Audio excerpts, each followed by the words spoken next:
उन्होंने मतदान भी किया हमारे खिलाफ। हमें कोई नाराजगी नहीं उस परिवार से, उनसे। ये चिट्ठी कौन लिखवा रहा है? कोई डिप्टी सीएम या कोई बंसल है, कोई सुना है, या कोई बंसल है, कोई सुना है।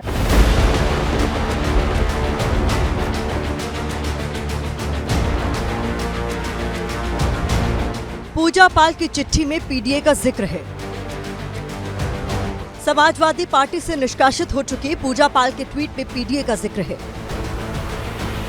क्योंकि यूपी में पीडीए लगातार सत्ता की धुरी बना हुआ है। पीडीए यानी पिछड़ा, दलित और अल्पसंख्यक। साल 2027 के यूपी विधानसभा चुनाव में पीडीए का मुद्दा अहम होने वाला है। जिसके पाले में पीडीए का वोट गया, समझो सत्ता की तरफ उसका पलड़ा भारी हो गया। समाजवादी पार्टी के अध्यक्ष अखिलेश यादव लगातार पीडीए पॉलिटिक्स की तरफ आगे बढ़ रहे हैं, क्योंकि वो लोकसभा चुनाव में इसका असर देख चुके हैं। अब पूजा पाल भी उसी पीडीए में शामिल जाति से आती है। समाजवादी पार्टी उन्हें निकाल चुकी है। वो बीजेपी से नजदीकियां बढ़ा रही है, इसलिए एक बार फिर पीडीए की राजनीति गरमा रही है। इस सरकार में सबसे ज्यादा दुखी अगर कोई है तो पीडीए समाज के लोग ही हैं। कभी कभी सम्मान के लिए, कभी कभी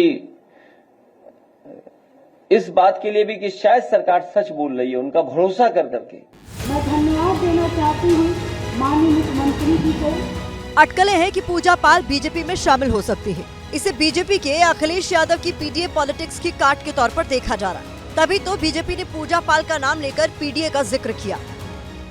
पूजा पाल जी की, जिसे कह सकते हैं ना, सबसे बड़ी गलती क्या थी, उनका क्राइम क्या था? पूजा पाल जी पीड़ित है उस गुंडेराज माफिया राज से जिसको समाजवादी पार्टी ने संरक्षण दिया। पीडीए समाज से आने वाली बेटी के साथ अखिलेश जी ने वोट बैंक के नाम पर किस प्रकार का व्यवहार किया है, उसको जवाब देना होगा कि एक ऐसी बेटी के साथ इस प्रकार का अन्याय क्यों कर रहे हैं। उत्तर प्रदेश में पिछड़ा, दलित और अल्पसंख्यक का वोट तस्वीर बदलने की ताकत रखता है। अखिलेश को भी पता है कि पीडीए के दम पर वो यूपी के सिंहासन तक पहुंच सकते हैं।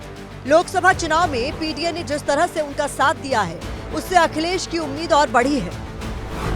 साल 2019 में समाजवादी पार्टी का वोट शेयर 18.11% था, जो 2024 लोकसभा चुनाव में बढ़कर 33.59% हो गया।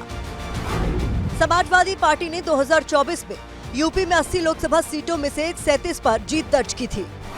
इन 37 सीटों पर 21 सीट पर ओबीसी, 7 सीट पर दलित, 4 सीट पर मुस्लिम और 5 सीट पर उच्च जाति के उम्मीदवार थे। समाजवादी पार्टी से निष्कासित पूजा पाल भी पिछड़ा वर्ग से हैं। ऐसे में अगर वो बीजेपी की नाव पर सवार होती हैं तो इससे बीजेपी को फायदा हो सकता है।